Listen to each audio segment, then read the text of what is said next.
বা আপনার আইডল কে এই নারী এটা জীবনে? হচ্ছে আমার বাবা। আমার বাবা আমরা ছোটবেলায় পড়তাম না 'Honesty is the best policy'। তো জি। আমি হচ্ছে খুবই প্রশ্ন করতাম।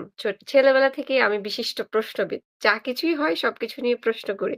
তো বাবাকে বললাম যে 'Honesty is the best policy' এটার মানে বুঝি নাই।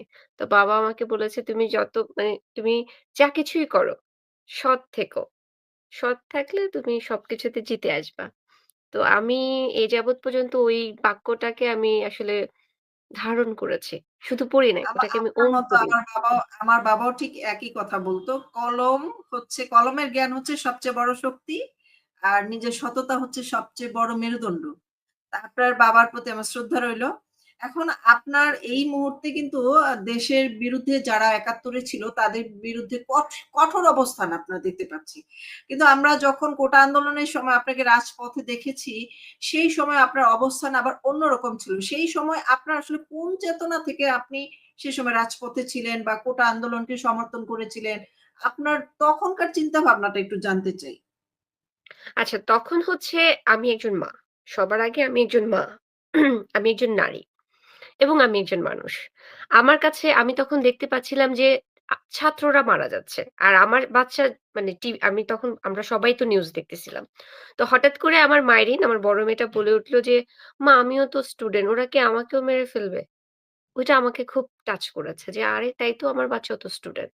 তো একজন মা হিসাবে ছাত্রদেরকে এভাবে নির্বিচারে গুলি করা হচ্ছে, আমি ঘরে বসে থাকবো এটা তো হতে পারে না। তো আমি ১ম এ হচ্ছে আমার আবৃত্তি আমি যেহেতু একজন আর্টিস্ট, আমি আমার শিল্পকর্মের মাধ্যমে সোশ্যাল মিডিয়াতে হচ্ছে প্রোটেস্ট করি। এরপরে যখন সোশ্যাল মিডিয়া বন্ধ করে দেয়, তারপরে আমি রাজপথে অবস্থান করি। না, আপনার জায়গা থেকে আপনি অবশ্যই সঠিক।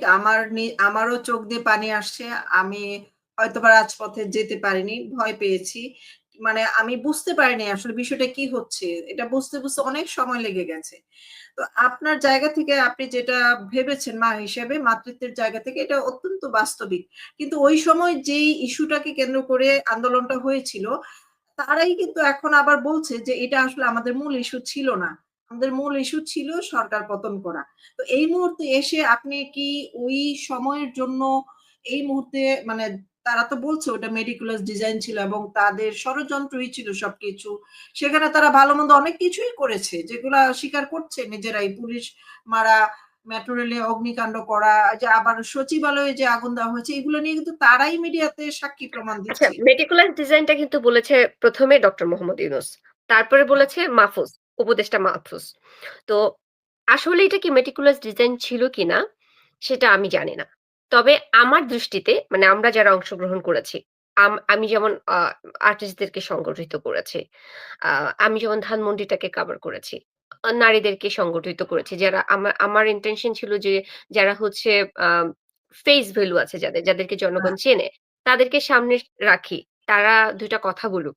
তখন জি, সাধারণ মানুষ চলে আসবে। তখন কিন্তু এটা স্বতঃস্ফূর্ত একটা আন্দোলন ছিল। মানে জি। এটা যে একটা meticulous ডিজাইন এটা আমি জানছি ডক্টর মোহাম্মদ ইউনুস যখন বলছে তখন। তার মুখ থেকে এবং মাহফুজের মুখ থেকে। meticulous ডিজাইন আদৌ ছিল কিনা এটা আসলে কি ছিল এটা যারা বলেছে, যারা এই উক্তিটা করেছে তারা ভালো বলতে পারবে। আমি বলতে পারব না। তবে আমার আচ্ছা। দৃষ্টিতে এটা meticulous ডিজাইন ছিল না। এটা একটা স্বতঃস্ফূর্ত আন্দোলন ছিল যেখানে বাংলাদেশের প্রত্যেকটা জনগণ অংশগ্রহণ করেছে।